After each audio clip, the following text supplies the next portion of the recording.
So I designed two totem poles, 18 and a half feet tall, with a beam that will sit on top of them to have a full 20 feet. I told them I'm going to leave 24 inches at the bottom in case you need to trim it. So just trim it off from the bottom. Don't touch the top. Now, this is 2 weeks worth of work so far. This one's roughed out, ready for detailing.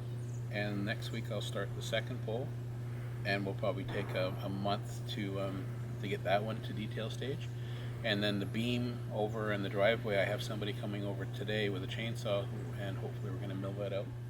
I want it 24 inches round. When I was born, my great-grandmother couldn't say the name Simon. She called me Mitza, which is also the name of her dog. And the reason why she called me Mitza, according to what I've been told, I basically learned how to dance before I learned how to walk. And so my great-grandmother basically said I was reincarnated from a man that they called Mitza because he was a powerful dancer.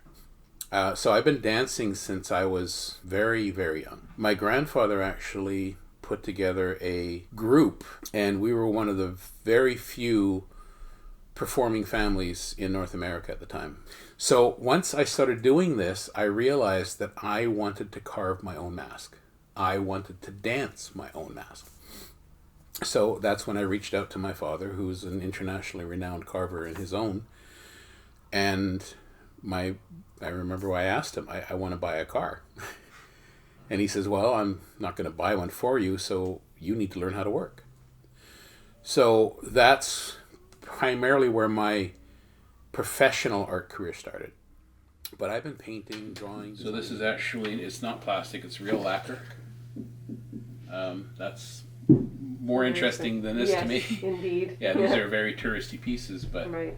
I just had to bring something back from Japan, and other than a wife, this is what I brought.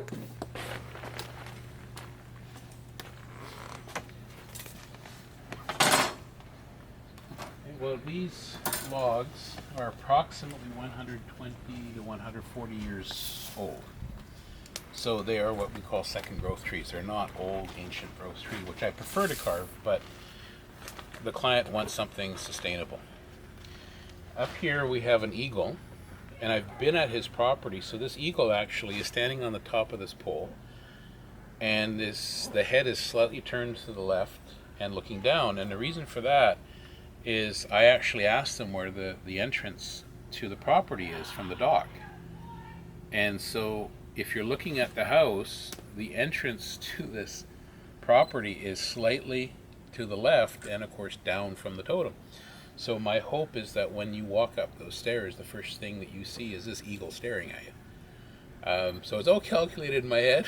We'll see how it works once it's in place. I've been on and off Bowen since 1994.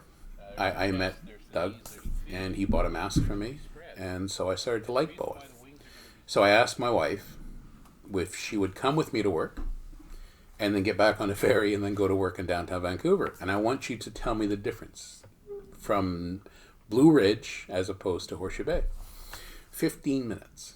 She said, I'd love to move to Bowen. And every time another job opportunity pops up for me, and I threaten that we're going to have to move, my wife says, well, goodbye, I'm staying here.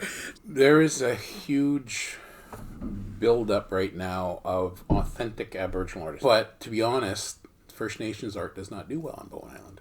But Authentically Aboriginal Art show at the Bowen Island Art Gallery was one of the most successful shows they've ever had. Not in sales, but an opening night, they had over 120 guests. So there is a want on this island for Aboriginal culture, as long as it's free. But when you start dealing with someone like me who charges around $100 per hour, they don't want to pay $5,000 for that. But because we're in lockdown, we're in COVID territory these days, bringing people in here every day, it's scary at times. But you trust that the people that you're working with are trusting in you, and you just get the job done.